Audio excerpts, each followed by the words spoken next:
you're showing up to set and you're wearing the same thing. I felt like that would have been perfect. You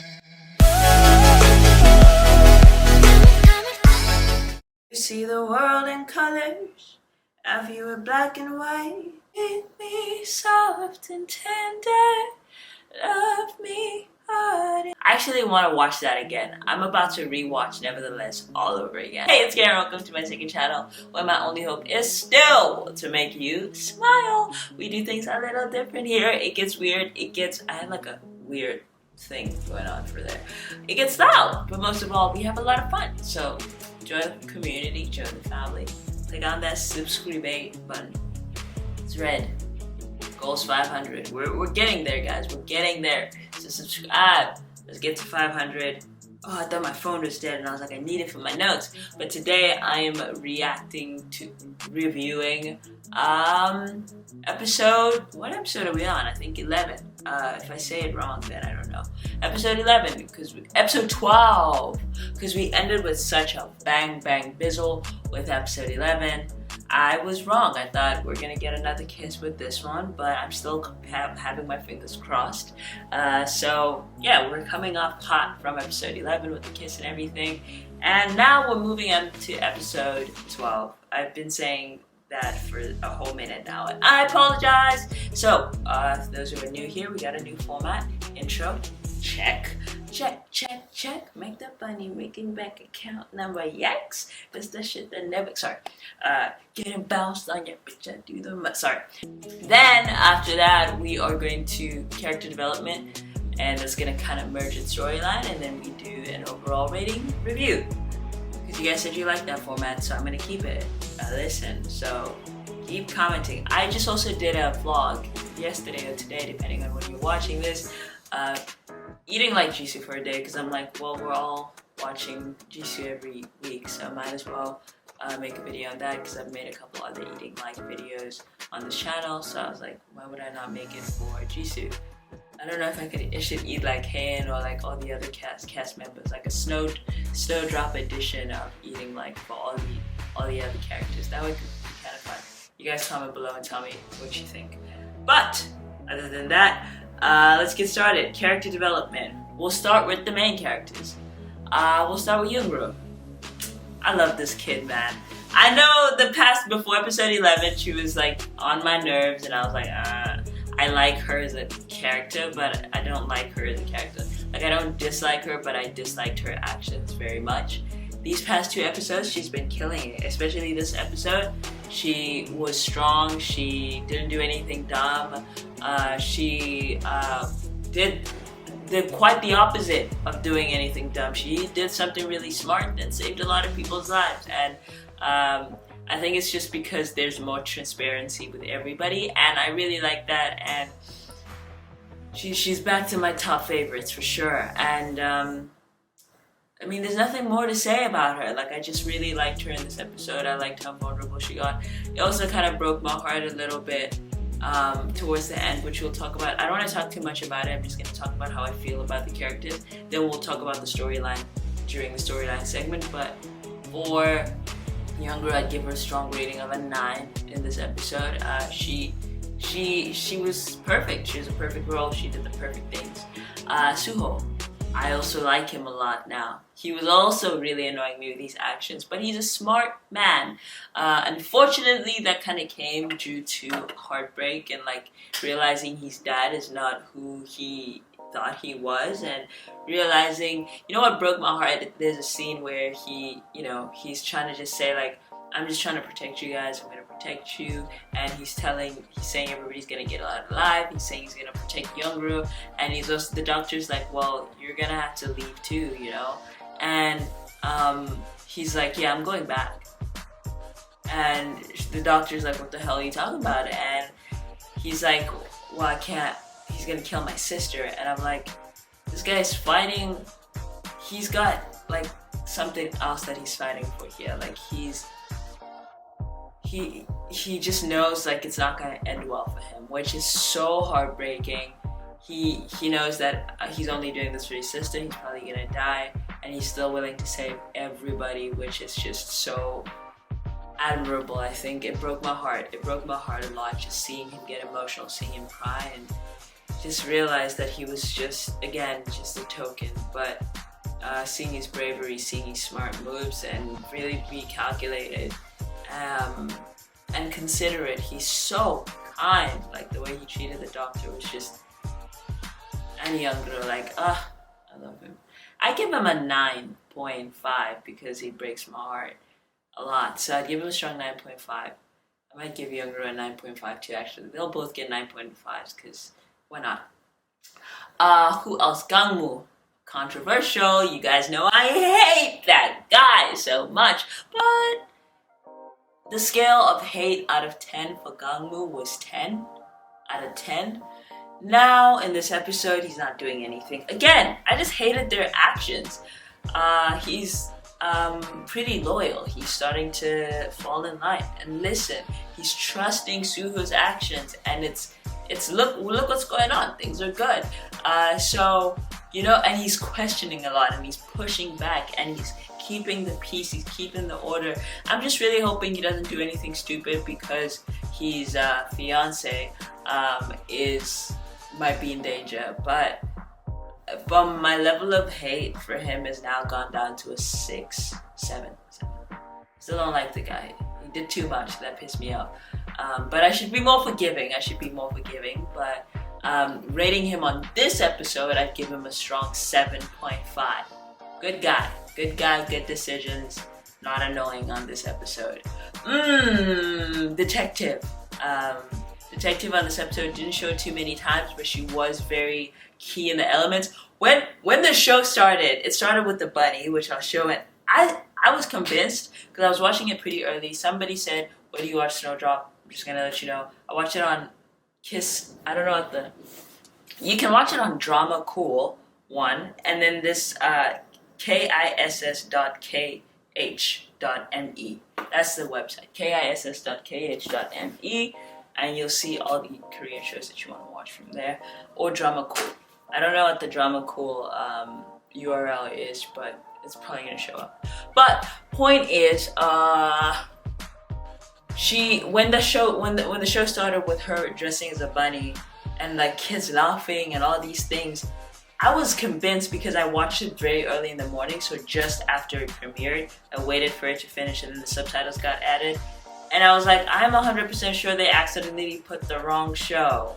Because a bunny, like, none of it made sense in that scene. But then as the show goes on kind of thing, I saw the chief thing. I thought it was the photographer who was hidden. So it was a nice way to start the episode, to be honest. That little comic relief. The little moments I keep talking about a lot, saying that they're my favorites.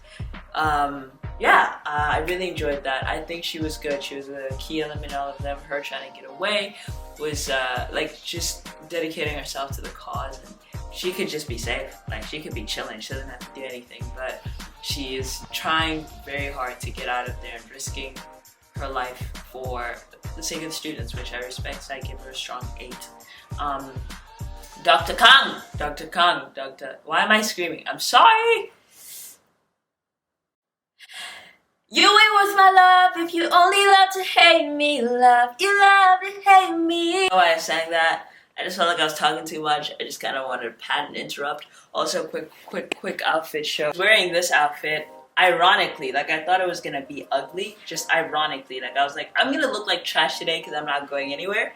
But it kind of looked good. I don't know if I tucked it in well right now or if it does look good. But you just tell me what you think. It kind of, sorry, Mikey. It kind of looked good. Dr. Kang. Dr. Kang is I don't know how I feel about her right now. I mean, she's loyal to the cause, but like, girl, nobody's coming in. You know what? She's loyal to the cause and she's still not compromised, so I get it. Like, the North still has faith that she'll get out and she'll be able to continue with her mission and her, undercoverness as long as, it doesn't get out to the South. So she still has hope to get out unscathed. You know what I mean? But like, come on, just bend a little. Like, if they can do that to him and to all of these other people, they're clearly not going to care for you much when you get put in a tough situation. So I'm really hoping in the next episode that she really bends. But I think there might be a key moment, which we'll talk about in the storyline, that might be an indicator that she might change her ideology or change her mind. So I give her 7. But a person that I'm really concerned about is Miss P. Let me just quickly do these because I've been talking for a very long time. But Miss P, I would give her a solid 9. She's good. She's been playing her role really well. Bunok. How could I not talk about Bunok? Bunok is great, to be honest. Bunok, I know it's a very controversial opinion, but I like her still. I just feel like she just needs a immediate reassurance, and she needs it from the biggest person ever, Miss P, like verbal assurance that, yo, I actually got you from the start. Like, I've been taking care of you even though you don't see it.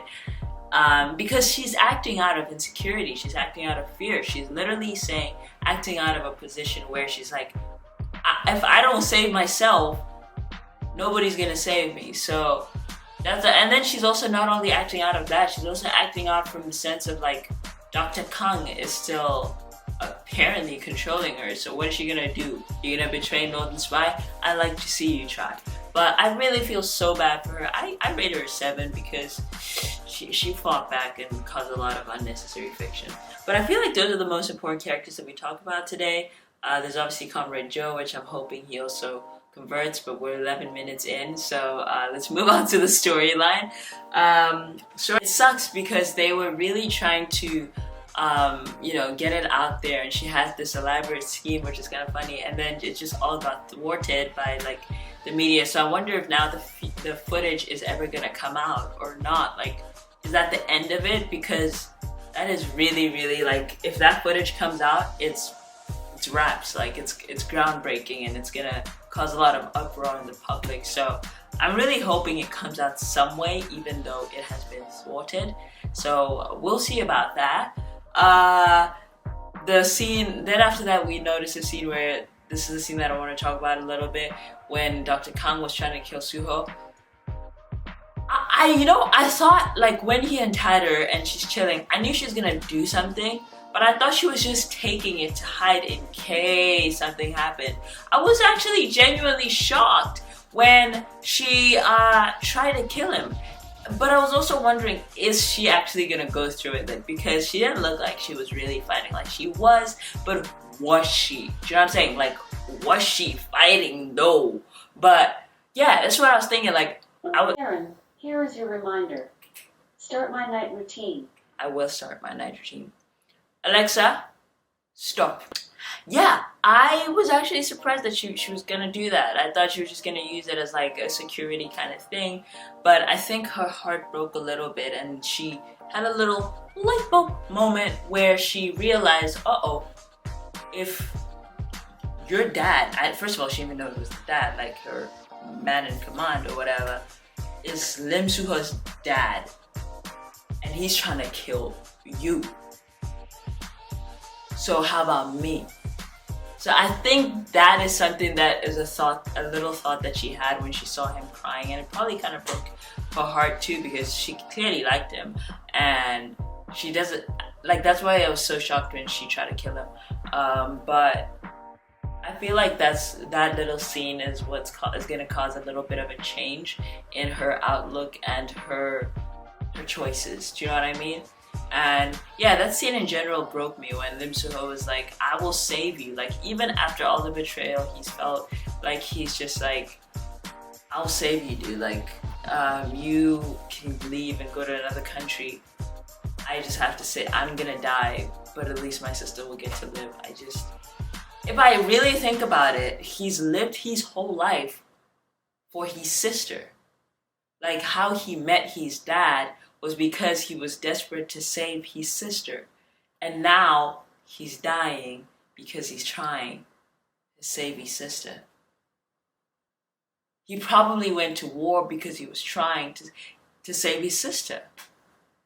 Well, he did, because he said, I'll do anything for you. Just keep my sister alive. That broke my heart. Still hurting my feelings right now. Then Miss P and Bunok. There's a scene where she came and she's like confronting her, right? And I'm thinking to myself, I was really, really, really hoping for a hug. I don't know, I felt like that would have been perfect, you know what I'm saying? Like, I was just like, she's fighting back and everything, Miss Peace, this hardcore, like, I got no emotions, I'm so tough, I'm so put together, like, lady. And then Bunok is fighting back and being aggressive, and she just pattern interrupts with a hug and just holds her and say like, just shh. Or like it would be a quiet, tense moment where she just hugs Bunok, because I really feel like Bunok needs a hug. I know it's a very simplistic thing to just say somebody needs a hug, but I really feel like a hug would change everything from her. Or just some very clear affirmation of, I swear to God, I got your back. Because I know Miss P has her back. You know, and I just want her to say that or show that in a very concrete way to put up, because God, that poor kid needs it so much. Like, when the scene where she was crying broke my heart. I don't know why I closed my eyes, but yeah, that's what I was feeling about that. And Young-ro, the poor kid was going through it in this episode. Like, you know, when they were talking about like the NSP and blah blah blah, and like how bad they are, you could see like when they were in the room, basically, you could see how like her heart was breaking.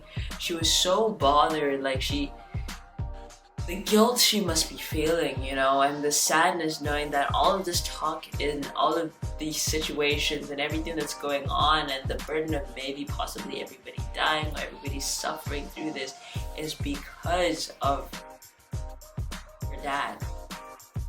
That's a lot of a burden. You can see her in that scene just really suffering with it, and I don't know, man, all the actors are amazing. I just really thought Jisoo has been I just want to take a moment to say Jisoo has been, she's broken my expectations in just Snowdrop. I honestly was just expecting to watch because she's Jisoo from Blackpink, and I've totally forgotten that she's Jisoo from Blackpink. I was expecting her to be a little cringe. Like, I was like, of course I've seen her act one other things like that, but she was very clearly a rookie in all the things that she was acting in, and it showed. So I was expecting something like that where it's gonna be like, oh, she's a new person, give her time, she'll get better. I would never have thought that she was a rookie actress. Like, she is embodied Young-ro so well. I just want to take a second to just be like, she did amazing, and I hope I see her in so many more K-dramas, and I'm sad that this one's ending. She should just be an actress, bro. Like, that's crazy. But yeah, the church scene that she had one after that, and she was going to pray, that was so sweet. Like, her just like praying for Suha too, and just, I don't know, the little hand thing was just so intimate. I feel like they're getting very comfortable with each other, and they're leading on each other a lot more openly, and I love that for them. Yeah, I did. So I wanted to say there. But also, like, a side note, like, I also realized they don't freaking sleep. Like, do the spies get to sleep? Like, how many days has it been, realistically, do you think? And I also realized these guys have been wearing the same outfits. Like, I was actually just sitting and I was watching, I'm like, this whole series, apart from like the first episode and second episode or something, they've been wearing the same thing. Like, imagine every time you're showing up. You're showing up to set and you're wearing the same thing in the same like set, like the exact same building. It's just, that was something that I was like, I had a side thought about it, and I was thinking about it. It was funny because I said I was thinking about it, so I had a thought about it. That's stupid, you idiot. You don't have to say it. Okay, sorry. But yeah, that's something that, then the big thing that was going on here was like, who's the in-spy? You know, I suspected, I don't know if I said it in one of these reviews, but I suspected that lady Miss O was a spy from the start. She was a little too crazy for me. Like I was like, she might be onto something, you know what I'm saying? But it turned out it's PTSD, so I felt like a complete a-hole for saying that. But they use her really well.